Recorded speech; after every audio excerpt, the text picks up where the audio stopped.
Let's bring in former Trump national security aide John Ullyot. John, Netanyahu reportedly none too pleased with Kamala Harris's statement. What are the implications of a potential Harris presidency, not just on our relationship with Israel, but on the overall goal of keeping the Middle East from erupting further?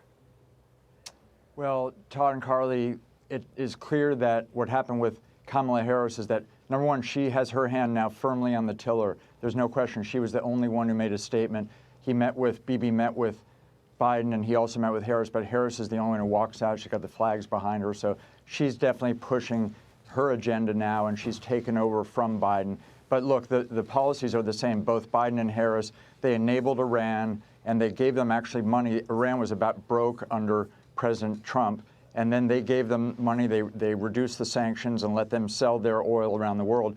And Hamas would never have attacked in Israel that they did on October 7th had President Trump remained in office. So you have a situation where it's showing weakness. They're cozying up to Iran. They started to get back into this Iran nuclear deal. And then suddenly Iran sees weakness from the Biden-Harris withdrawal in Afghanistan. And here we are. But if you look, to answer your question, Todd, is that Kamala Harris, when Bibi was here, she gave him the back of her hand. She didn't even show up to his speech in front of Congress. She should have been sitting behind him. Instead, she went to some sorority in Indiana, and then she comes back now and lectures Bibi on the war. Look, the one way to finish this war, Todd, is that, and Bibi said it exactly in his speech, is he said there's one way we could finish it tomorrow, is if we give the support to Israel to tell Hamas that they need to surrender, disarm, and return the hostages. It would be done tomorrow, and that's what President Trump said he would do. Yeah, if you want to get a glimpse into a Harris presidency, she spent more time criticizing Israel than she did Hamas in that speech that she made yesterday.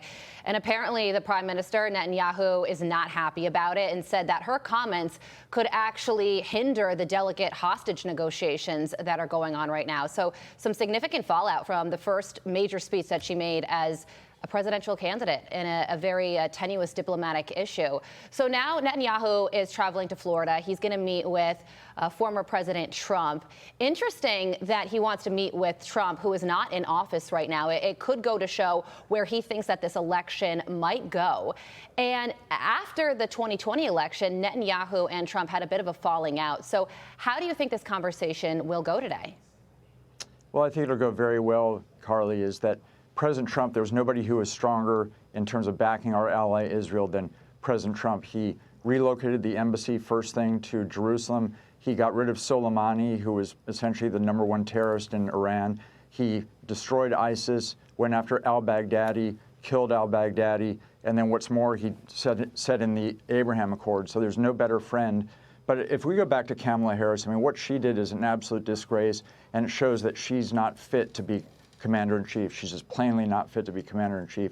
What she did is she allowed the American flag to be burned in front of Union Station right outside the Capitol. She allowed that to happen. She didn't even put a statement out about that for 24 hours, and it was only after J.D. Vance called her out and said, why aren't you saying anything about this? And then now she's nitpicking and just undermining Bibi Netanyahu. Here she didn't even defend our flag.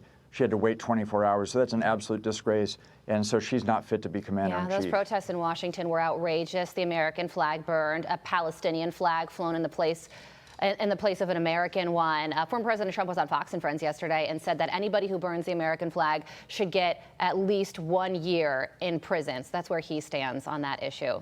John, got to leave it there. Thank you so much for joining us. Thank you, Carly. Thank you, Todd. I'm Steve Doocy. I'm Brian Kilmeade. And I'm Ainsley Earhart. And click here to subscribe to the Fox News YouTube page to catch our hottest interviews and most compelling analysis.